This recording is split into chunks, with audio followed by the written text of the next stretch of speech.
Welcome to the HSSA podcast. I'm your co-host, Ashley. And I'm your co-host, Kaya.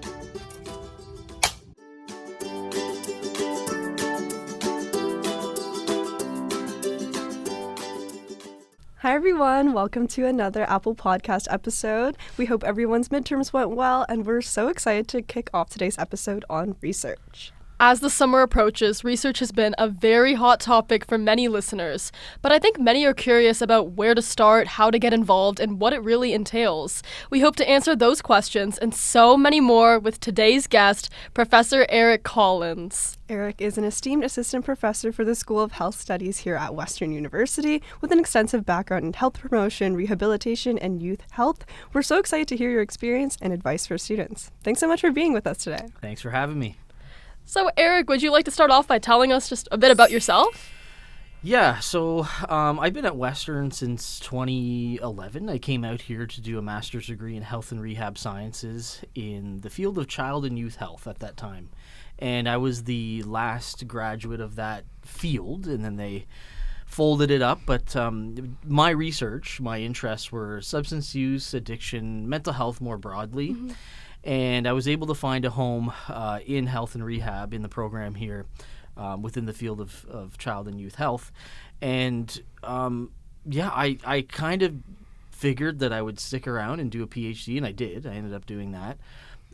So I wrapped up my master's in 2013, and then I came back in 2015 in the fall and started my PhD, and that was quite the journey. I overlapped with the pandemic, and I finished that up in 2021. A lot in my life happened during that time, that whole period. Mm-hmm.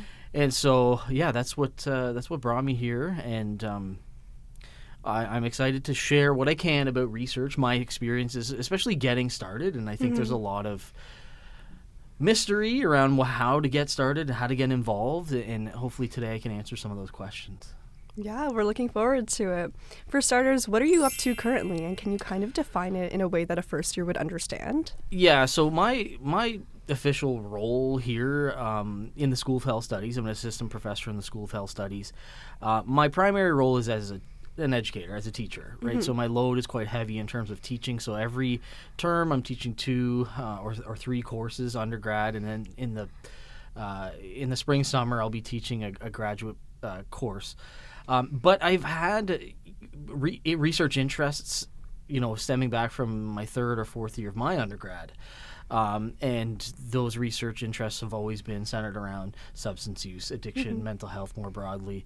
And so as of right now, I'm working on a couple of different projects, but the biggest one probably is that I am looking to convert my doctoral work, my dissertation, what I wrote for my PhD, into some sort of creative format or outlet. So I've been thinking a few different directions, maybe perhaps like a graphic novel or a short film or something. I don't really know, but I know that for certain there is sort of like a scholarly option where a book like mine can find out, like it wouldn't be necessarily something that you'd buy at Chapters or Indigo or something like a campus bookstore here, but it would be something that would perhaps be used for undergraduate courses or graduate courses as a teaching resource. And it would be, my story, a part of my story, it would be directed towards something in particular, probably like recovery or health promotion, something like that.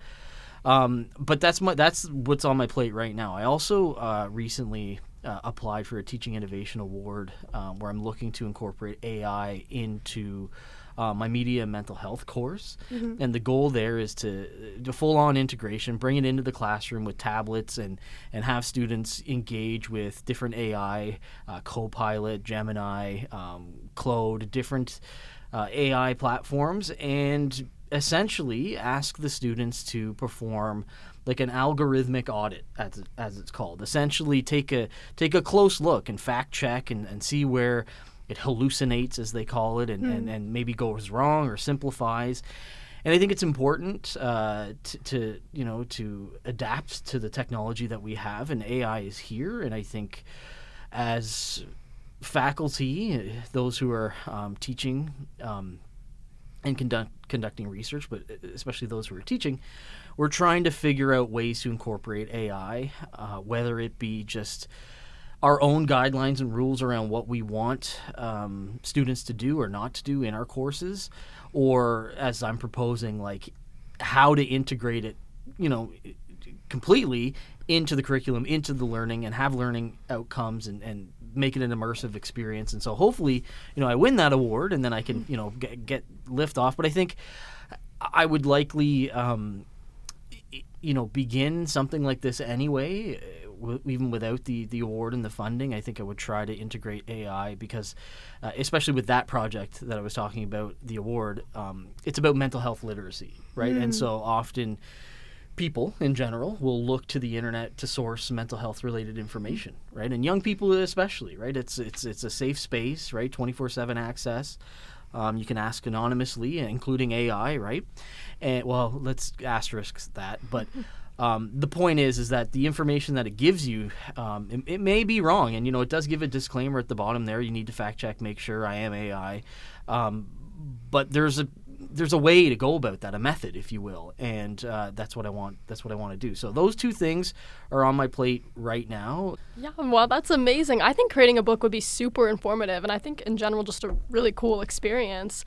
Yeah. I also really like your approach with AI, and I'm wondering, because you've said asterisk on this, I know a big thing right now is a lot of students talk about their mental health to AI, for example, like ChatGPT. What's your lens or opinion on that? Oh, yeah. So we could probably have a whole podcast about that, because I've done it too, and I'm actively doing it, and I'm doing it in a way, to be honest, as sort of a trial, but also like there's a bit of genuine, like, hey, like, can it be a resource that I can leverage, like an additional complementary piece, not the only piece?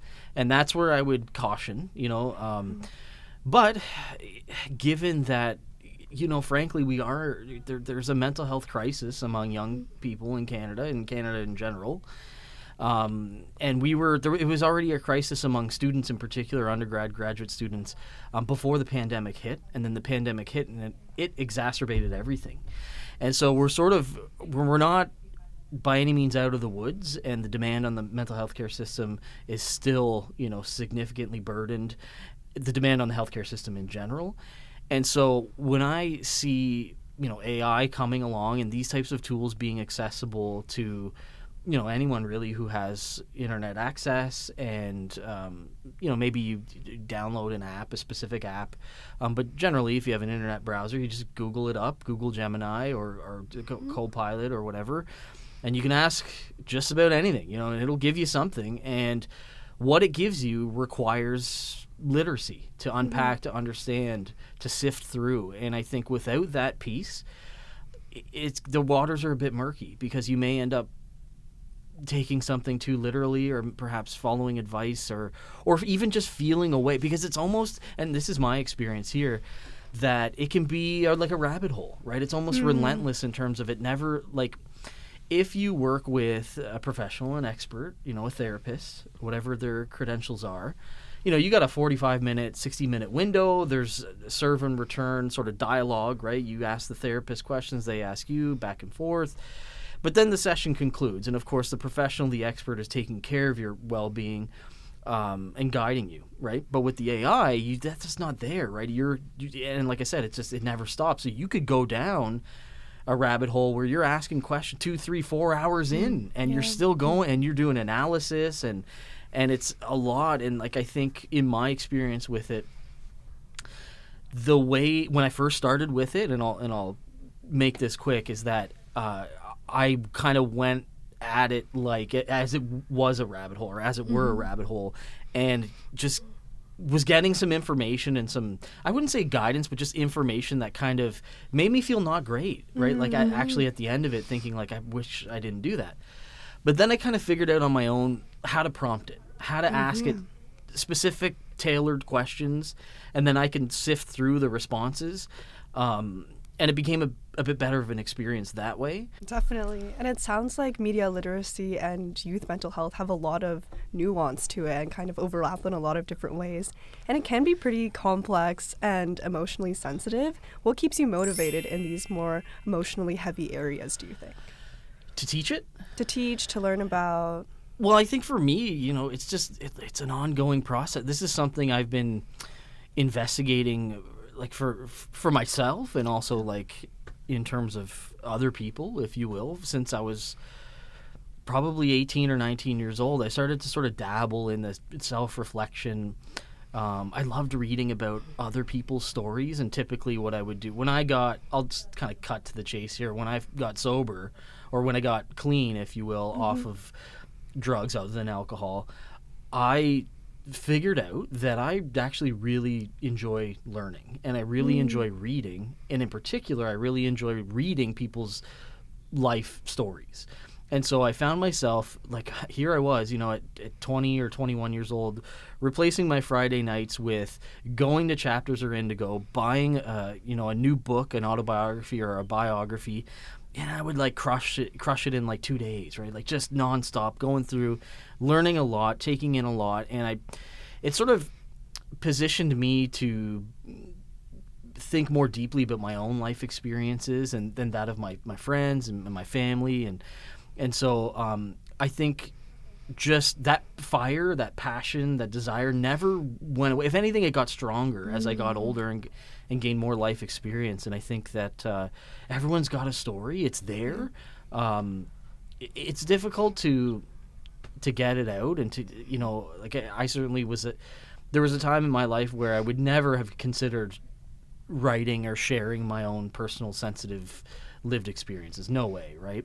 But I did get to a point, and through like different mental health initiatives and campaigns, where I got more comfortable, like kind of slowly, and then I kind of went for it. Probably about 12 years ago, and I just kind of never turned back since. And since then, the number of people that I've connected with, after a lecture, or if I'm asked to do a talk somewhere, that's what really keeps me going. Hearing them say, "Hey, my brother, my mom, me, I've been there," and we're speaking the same language. Like that's what keeps it going, and will probably continue, forever. So it's really not a challenge, right, to talk about anything related to mental health or mental health literacy or substance use, addiction, all of that.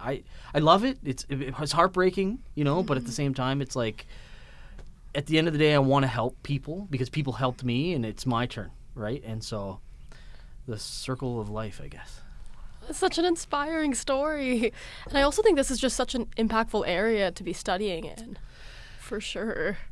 Yeah, it's definitely not, like, I think I remember when I was in my third or fourth year in my undergrad at Ontario Tech University. So back then it was called the University of Ontario Institute of Technology. So UOIT, often confused with U of T, probably why they rebranded it. But they, in the program, they had I believe it was a fourth year like research practicum back. This is like 07 to 2011, and yeah, I'm old.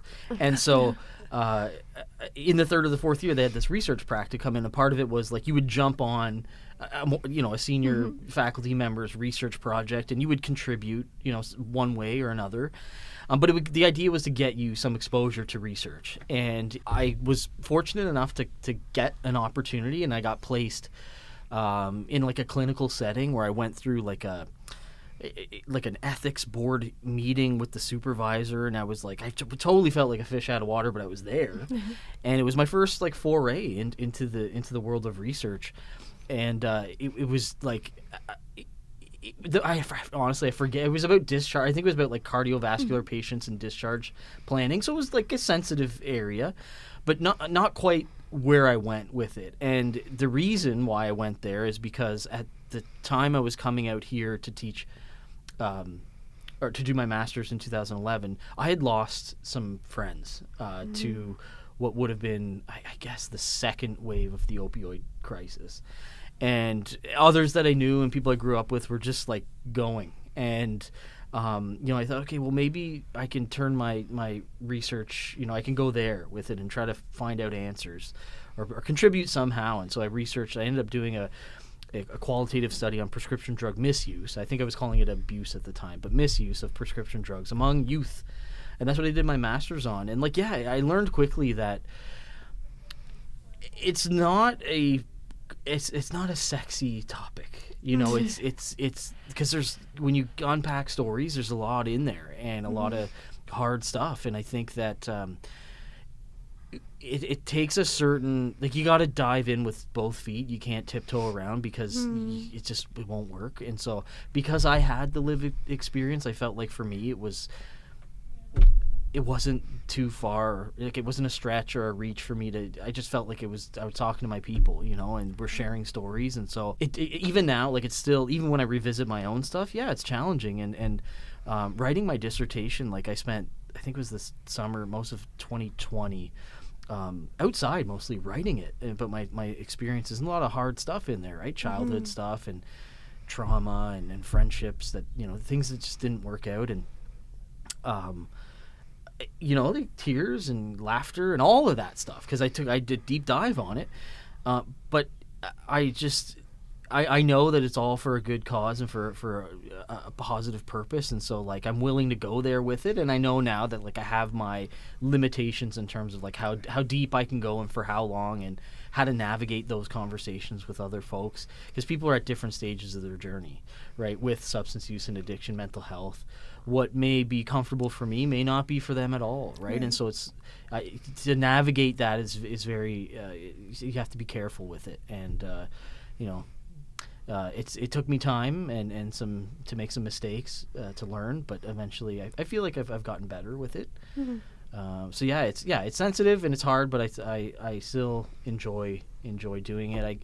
Enjoy doesn't seem like the right word. I still have the purpose and the drive to do it. So yeah, first off, I just want to say I'm so sorry about your friends that were lost in the opioid crisis. I'm really sorry about that. Yeah, I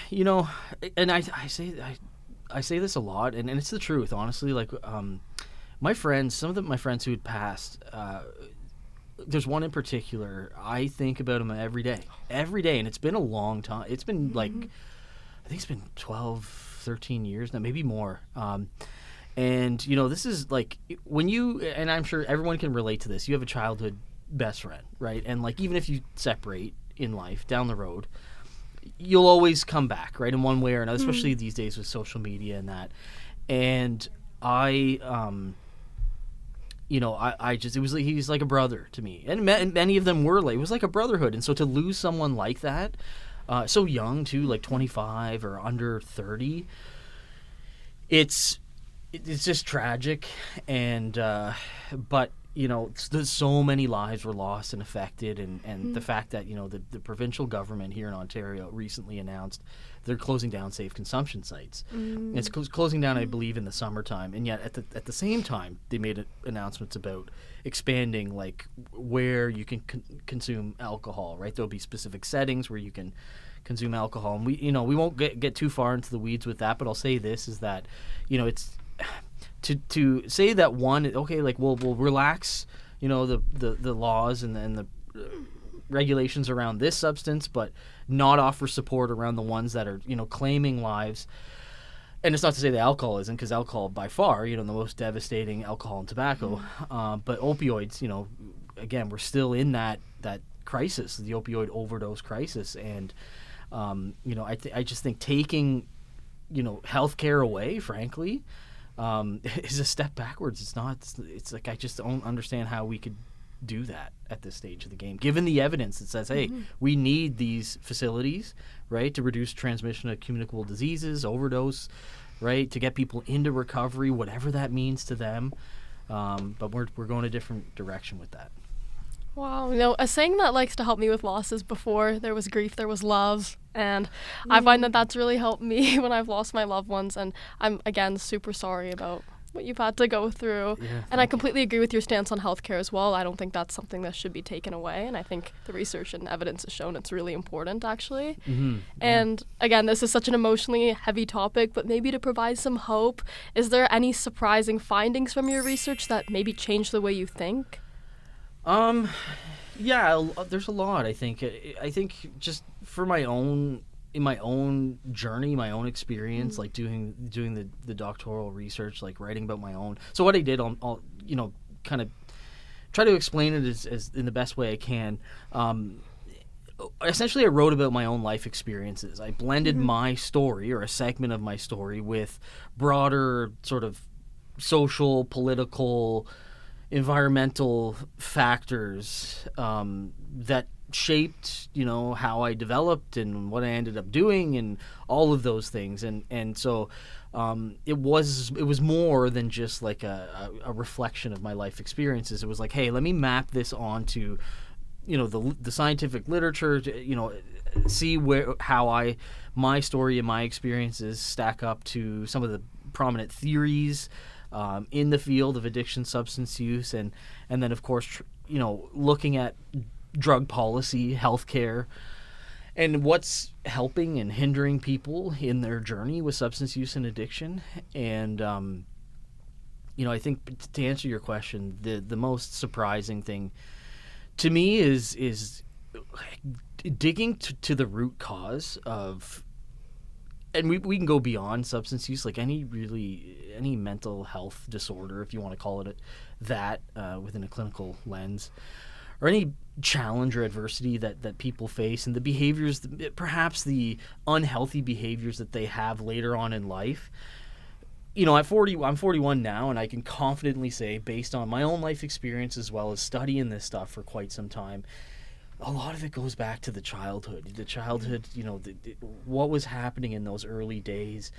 And it's not about pointing fingers and blaming, but like trying to look at the experience through the lens of the little version of me. Like I was once 5 and 6 years old. My son is 7, my daughter's 5, and I think like they're like little me's right now, right? And how I am around them and what happens in our world, what's going on in the news, what they see on the screens, like this is all shaping their little minds and their brains, and it's going to affect them, for some of the things for lifelong, right? And so I think to me, getting to the root cause is really where the healing begins. And it's very difficult to do that because it's very sensitive. Some people have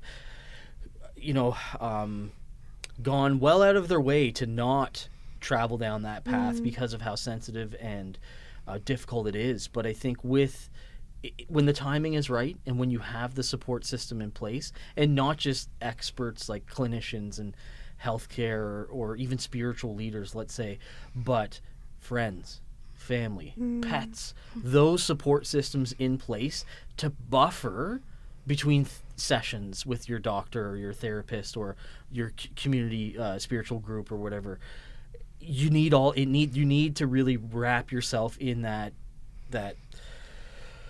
atmosphere of care and support, I guess. And without that, like, it's easy to sort of fall through the cracks once you sort of started to peel back the layers of the onion of like, hey, why am I at this stage in life, And because when it gets tough, it's like, well, I need to call my friend or spend time with, or just be in the presence of somebody who I know has my back. And not everyone has that, or like people get busy and sometimes it's too much, and so it's difficult to do. But the biggest thing is like the root cause and getting to that, and then to me, like, everything goes the path towards recovery begins there and works its way out like a ripple effect. Right. And so you got to start there, in my opinion. And there's those in the clinical world who would agree with that as well, too. But it's tricky. Yeah, definitely. And I'm curious about your term atmosphere of care. I'd love to go deeper into that. Of what do you think that balance is of more of that clinician side versus that sometimes more informal support of family, friends, and what do you think that interplay is? Yeah, I quite literally made that up as I was saying it. And I think what I was trying to capture there was what I imagine being like almost like building a roster or a team of, and certainly it can include animals. I have 3 dogs, right? And I think that having like a safety net, a buffer, if you will, as much as you possibly can to support you in those, and perhaps like at 2 a.m. on a Thursday night when you need that, where maybe instead of turning to AI, right? You can send a text message or call your roommate or whoever, and hey, can we sit together? Can we have a tea or whatever, right? Just something like that. But I would imagine it would be like, your family of origin, your friends, right? Of course, you're the professionals that you have, and many of us have to build that, right? We're not offered, hey, here's your list of healthcare providers. Many of us don't have a family doctor, right? So if you're lucky enough, I guess, to have a family doctor, and then you're able to pull together, say a psychologist or a psychiatrist, perhaps, social worker, spiritual leader, coach, mentor, on and on, right? And you have all bases covered, and that's easier said than done. But to have as much of that as possible, I don't see a downside there. And I think, when times get difficult, I think for a lot of folks, the instinct is to kind of shut down and to go the other way. But actually, what we should do is that's when we need to reach out, right? And to have that support, that atmosphere of care and support loaded, ready for us when we're there, it makes those difficult times, it gives us that safety net and that buffer. And so, but that takes time to cultivate that, and it shifts. It's a moving target.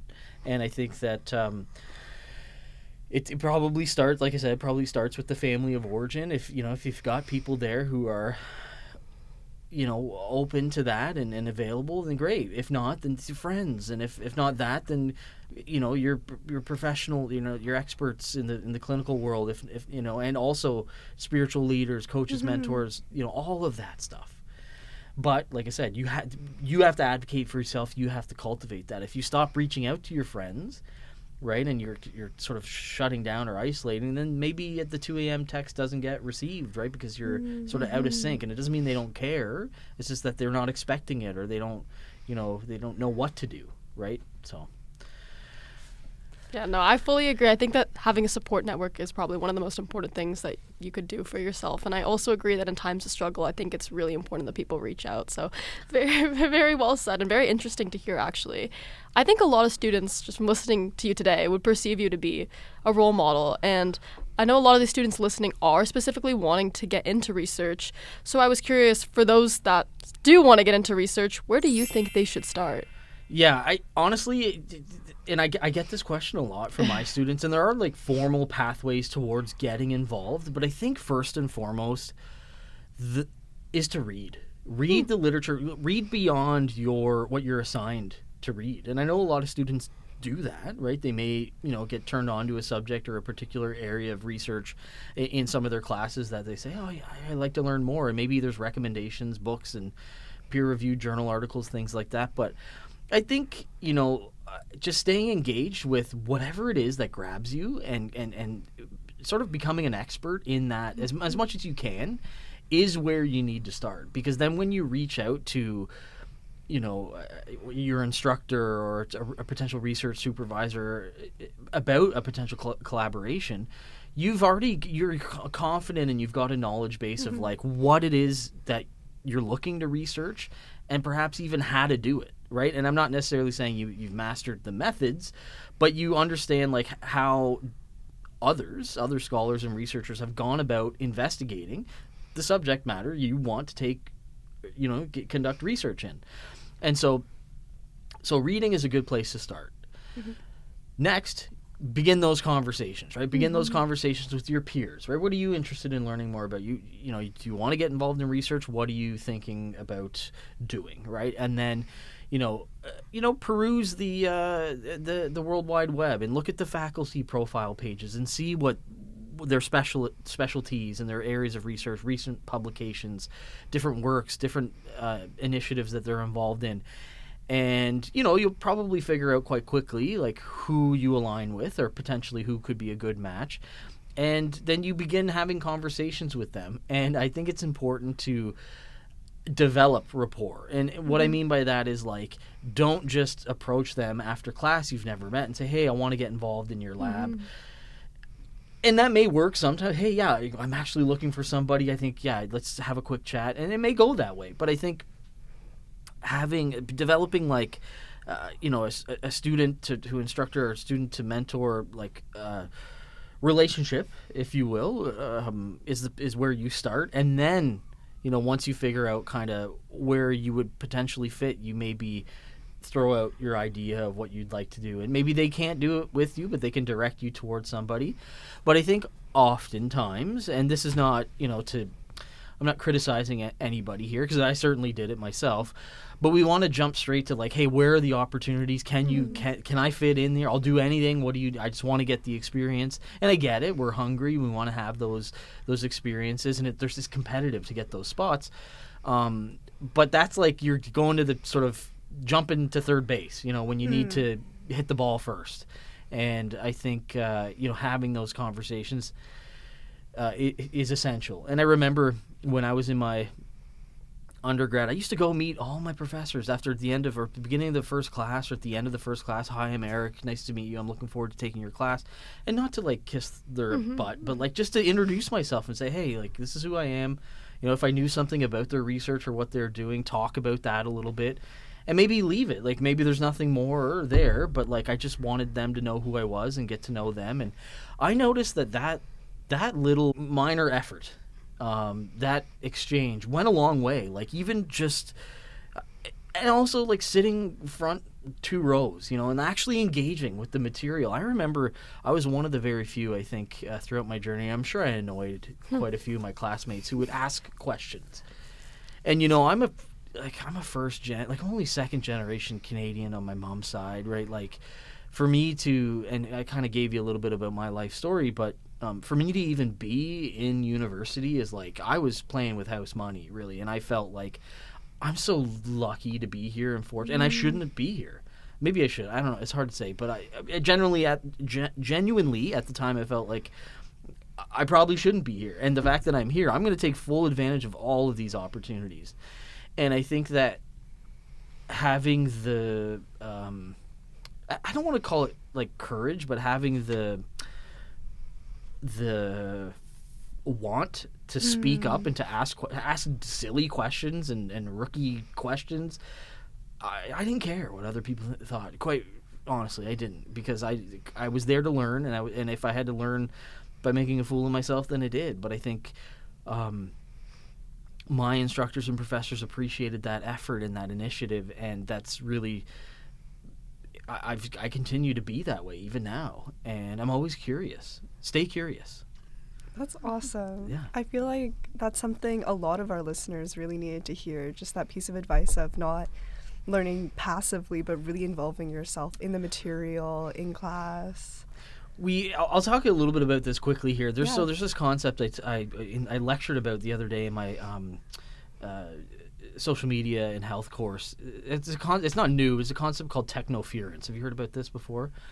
So those in information and media studies know all about this, but essentially what it is you've got a laptop in front of you, right? You've got the computer over there. We've got our smartphones. It's technoference, right? Because it's pulling your attention away, right? We're constantly engaging with our technology and our smart devices. And when I went to my undergrad, it was a laptop-based university where everybody was given a laptop. And so when I got there, I realized, wow, everyone's on the laptops. They're not. Most of them aren't even looking at the instructor. They're on. Back then, BlackBerry Curve was a popular thing. They're on the BBM chat, and not really engaged. And I got caught up in that for a bit, but I thought, you know what? No, I'm here to actually engage and learn and frankly get my money's worth. And so, I had my laptop. I took notes and stuff, but I was really engaged and locked in for the hour or 2 hours that I was there. And now, in my experience, I've been teaching for quite some time now. It's pretty standard to walk into a lecture hall and everybody's got a device, right? Yeah. More so now, I'm seeing more folks with the tablets, and so the tablet, the laptop's got the wall, right, the screen, but the tablets are more closer to the desk, and so I feel there's more availability there, but the technoference is still active. They could tune out. Maybe they're not even paying attention. It looks like they are, but they're not. And same goes for me as well, too. In most of these classrooms, I've got a screen in front of me. Maybe my notes are there. There's that, it's not like if we're having a one-on-one conversation, at the park, right? And maybe talking about educational stuff, without devices. It just, we don't live in that time. And so technoference, I'm not sure where I was going with that, but Where do you think the future of that is? I'd like to think that I kind of hold out hope for this. I don't think it's going to grab, but I think that there will be a generation where there's a rejection of using the technology in that way. And perhaps maybe we'll see it one day in, here at the university or at college level where, the students have access to the devices and, perhaps AI is integrated into the courses by that point. But, there's dedicated time to, hey, let's put the devices away. Let's sit and learn and actually engage with each other. And there will be a specific desire and format that's wanted by, say, the next generation to do that. But right now, I just think that the technology's still so new. I think to myself, the first smartphone came around in 2006, somewhere around that timeline. It's really in the grand scheme of things, it's still very new. And we're just we are decades and decades away from looking back on all of this and saying wow, that was really for the better or for the worse, who knows, or a mixed bag. But I just think that there's something to be said about going old school and shutting things down and just engaging and making eye contact and doing all that stuff. We've been, as a species, around for a long, long time, and we did a lot more of that than we have with the technoference. And so I think that, perhaps one day there will be pushback. But certainly we cannot stop the tech from evolving. We cannot stop the software, the AI. Who knows where that's going to go? Virtual reality, right? But we'll see. Yeah, we will see. I feel like the potential for all of these things is something that we can never confidently predict. No, and I don't think. I mean, I think there's two schools of thought, especially when it comes to AI. There are people that are frightened by it, thinking they watch the Terminator movies and different sci-fi, and they're they're concerned. And I think, there's validity there, but I also think that there's a lot, like I was saying earlier, about leveraging AI for whatever, in this case, mental health support. There's a lot of potential there. And I try to look more, I try to look at the evidence, for what it is, but I always try to look at the cup half full, right? How can we benefit from this? Because I think it's quite easy to look at the other way, right? The cup half empty and think, oh, doom and gloom, it's all terrible, and social media is toxic for the youth and all that. And certainly there's evidence out there to point to the screen time and all of that, but there's also evidence pointing the other way as well too. Social connection, right? And as many of us experienced during the pandemic, it was like a lifeline for many of us. Right, sure. to stay connected to family and friends, and so for us to look back on that and say, well, it's just awful, right? That's not true, right? But it makes for if you want to sell a book that tells you that social media and screens are awful and evil and going to cause us all to become maniacs and stuff, you'll get eyes on it, right? But it's just one-sided. I completely agree. I also agree with your point that you made earlier. I find that when I use my computer to type my notes in class, I'm actually more focused for some reason on what I'm typing than actually listening, or I'm trying to keep up, but I feel like I'm not actually absorbing the content. Would you say, is that a skill for you? Because I would think you're able to type and to take notes while, even if it's not everything, you've taken in information. And then you're able to, in real time, type out notes and then maybe re-engage through the listening. I think that's... Do you ever look at it that way? Yes. But I also find with myself, maybe this is actually just a me problem, but I find that when I specifically use my computer, I find myself less engaged with the material than when I take notes either on an iPad or with a notepad. So ultimately, what is the purpose for you then to be taking the notes during the lecture? As in just listening without taking notes? No, so when you're in lecture and instructor says something, that's, you're taking the note, are you thinking, or ahead of time, are you thinking well, I'll come back to this when I study, because maybe this is not going to appear in the study tips or in the, what are you thinking? I think that's exactly what I was thinking. Okay. Yes. So would it be of benefit if the instructor said explicitly, hey, take a note on this? because you're going to need to know this rather than just speaking and then it's up to you to decide like what should be emphasized. What do you think? I think that would be really beneficial actually for a lot of people. Yeah, otherwise you're left thinking like everything could be of value. Exactly. Actually, now that you say that, I think I did that exact thing, and I remember I took a lot of notes, and that's when I quickly learned how to type without looking at a keyboard quickly. And I think that I just would almost like I found myself transcribing. Like as the instructor's talking, Exactly. I'm just like maybe I'd miss some things, but I'm banging it out. Would I go back to that and study? I don't know, but I thought in my mind at that time that it was helping me. But I think the best method of studying for me always came down to some sort of like flip card or some sort of like I'd have to gamify or make it some sort of trivia to really grasp the content and then have conversations with maybe people who weren't even taking the course or like, my family or somebody like, hey, ask me about this or what do you think about this? Like that's really how I was grasping it.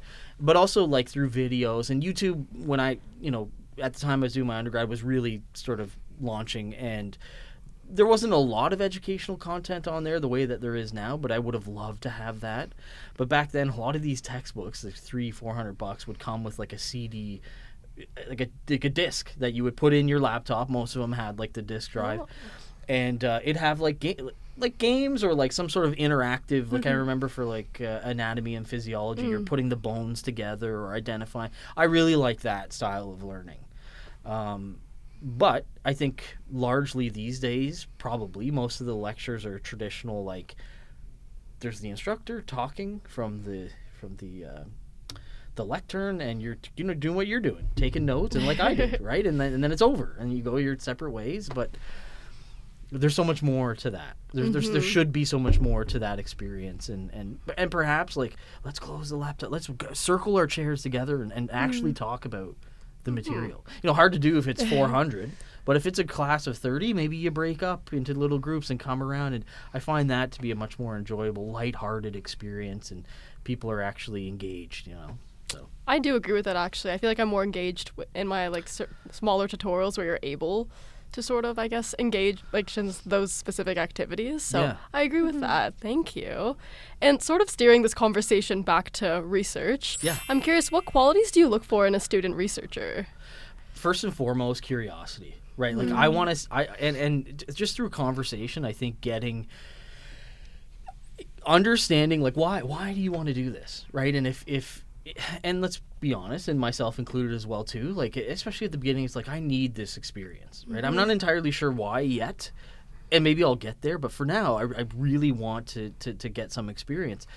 But being curious about a variety of topics and coming to the initial conversations with potential collaborators or supervisors with some knowledge and understanding about the field or the subject matter helps striking up that conversation, right? And helps flex, if you will, that curiosity, right? And you either have it or you don't, right? And I think that it's something that you have to nurture, right? Like, because if you walk away from it for a while or you just sort of dip your toes into it and then maybe come back weeks or months later and say, I'm interested. No, like you got to stay with it. Like stay with it, keep reading it. I'm not saying read a book every 2-3 days, but like read some abstracts of some peer-reviewed journals, like watch some YouTube videos that, like stay curious, ask questions, ask AI about these things. And I found it as a grad student, especially like once I kind of moved from undergrad to grad, like I did so much more. Like it became an everyday thing, and I'm not alone with that. Like I'm sure even at any level or even outside of the academy, people are asking questions and they're turning to online resources, an ocean of information out there. But curiosity is the first thing. The second thing would be, I would say, communication skills, right? Like those soft skills, right? Like being able to hold a conversation, being able to actually work with others in an effective and efficient way. Like, and many of us will make mistakes, as I did, when you're first starting out. But if you come into the initial experience or the initial opportunity with some skill, it certainly will help. So those two things I can sort of tease out in the first conversation, couple minutes, right? You're curious, and you've got communication skills, and then from there, I would look at, okay, well, what else, and through further conversation, like, are you proficient in this program or this software, and we start looking at those types of things, like, are you willing to go do data collection or something like that? But curiosity and communication skills are the first two. Like, there's a degree of professionalism you need to establish, and I think it can be difficult to change gears, especially as an undergrad and as a young person, right? You may go from a Friday night house party where, like, the people are behaving in a very different way, and then on Monday you're talking to a seasoned professional expert in the field, and you can't be, you gotta, like, the reality is you've got to change your demeanor, change your behavior. I know all about that because I came from a different world, right? And then coming into this world, I realized, like, oh yeah, some of those things you got to leave, by the wayside, and you got to engage this way. But try to remain as authentic as possible, and I think people appreciate that, especially, like, me myself.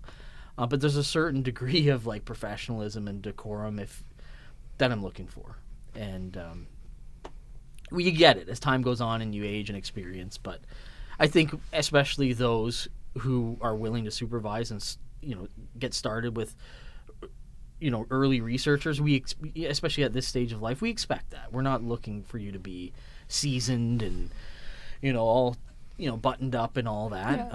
That comes with time. So yeah.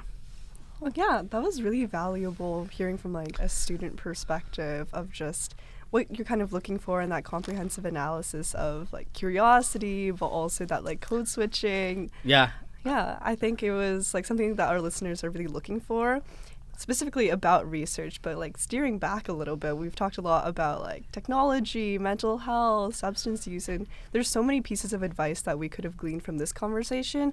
Is there any, like, one or two key takeaways that you're really hoping for listeners to glean from this? I think, and this might be, I think there's a lot of pressure, more so than ever, on your generation in particular, to do everything.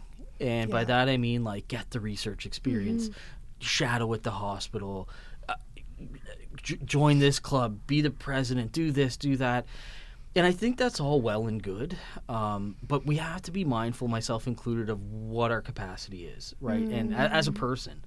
And I think that when we start to notice that, our relationships are being affected negatively, maybe we're not able to engage in self-care or enjoy our hobbies anymore because our schedules are so packed and loaded and we're not sleeping and that kind of stuff, it's time to take a step back. And that doesn't mean, like, drop out of school or quit your job, but it means, like, just really prioritize downtime.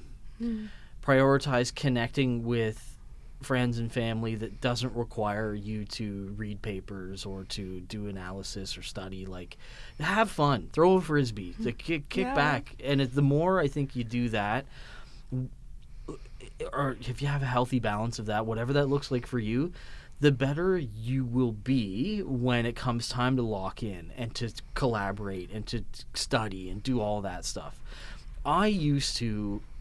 I came to this conclusion, I think, by about the third year of my undergrad. If a final exam was approaching, and it always did, the final exams were approaching, and I would think to myself, I didn't even read Chapter 6.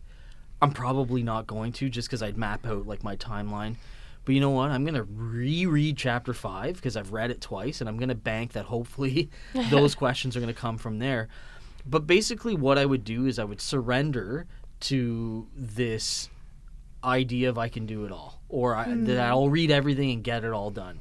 Because the more I tried to do that, the more burnt out I felt.